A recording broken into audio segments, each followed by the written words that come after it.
दोस्तों, जो जोक्स पसंद आए तो कमेंट्स में अपनी राय का इजहार ज़रूर कर लिया करें, ताकि आइंदा भी इस किस्म के जोक्स आप लोगों को आपके पसंद के जोक्स मिलें।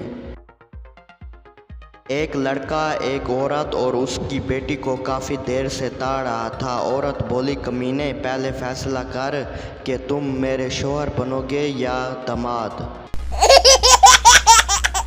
एक बार बंता ने संता से पूछा कि छाती कितनी किस्म की होती है। संता, 3 किस्म की होते हैं। नंबर 1, 20 साल की उम्र में खरबूजे की तरह सख्त होती है। नंबर 2, 40 से 30 साल की उम्र में आम की तरह लटके हुए।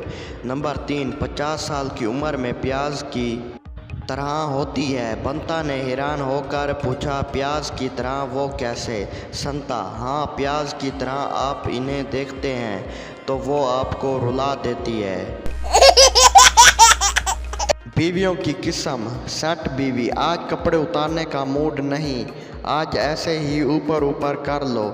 नाराज़ बीवी, मेरे मुंह में पानी मत गिराना वरना काट दूंगी। तेज़ बीवी, जब मैं कॉलेज में थी मेरा BF 5 से 4 बार कर लेता था। कंफ्यूज बीवी, चलो पीछे से करते हैं, कोई तकलीफ़ तो नहीं होगी ना, छोड़ो आगे से करते हैं। मतलबी बीवी, मेरा काम हो गया, मैं सो रही हूँ। गैर मुतमिन बीवी, दोबारा कितनी देर में तैयार हो जाएगी? अगर आपका दिल हो तो फिर कुत्तों वाली स्टाइल में खेल कूद कर लेंगे। मियाँ बीवी रात को काम धाम कर रहे थे कि अचानक उनका बच्चा उठा। बच्चे का बाप बोला, अरे बेटा, क्या तुम सोए नहीं पा रहे हो? आपको नींद नहीं आती? बेटा बोला, मैं कैसे सो सकता हूँ जब किसी की माँ चोद रही हो, तो वो कैसे सो सकता है? कम तनख्वाह बताओ तो रिश्तेदार इज्जत नहीं करते, ज़्यादा बताओ तो उधार मांग लेते हैं। अब समझ नहीं आता कि इज्जत बचाऊं या पैसा। लड़की और डॉक्टर। लड़की बोली, डॉक्टर साहब, मेरी स्किन बहुत मुलायम नाजुक है और मेरा रंग भी गोरा है, मैं रात को क्या लगा कर सोया करूं?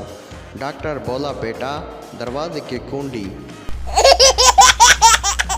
लड़का लड़की से, आज तुमने लाल ब्लेजर पहनी हुई है ना? लड़की बोली, वाह यार, तुम कैसे जानते हो? लड़का, ये रजनीकांत की आंखें हैं। लड़की बोली, तुमने भी आज अंडरवेयर नहीं पहना हुआ।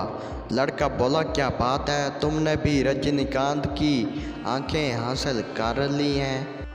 लड़की बोली, कमीने नहीं, पहले जिप बंद कर दे पैंट की, तुम्हारा रजनीकांत बाहर आया हुआ है। पहले लोग जब किसी आंटी को देखते थे तो सोचते थे कि काश आंटी की कोई बेटी हो और मुझे आंटी अपना दामाद बना दे। लेकिन अब तो लोग कमीने ये सोचते हैं कि काश आंटी ही एक दफ़ा दे दे।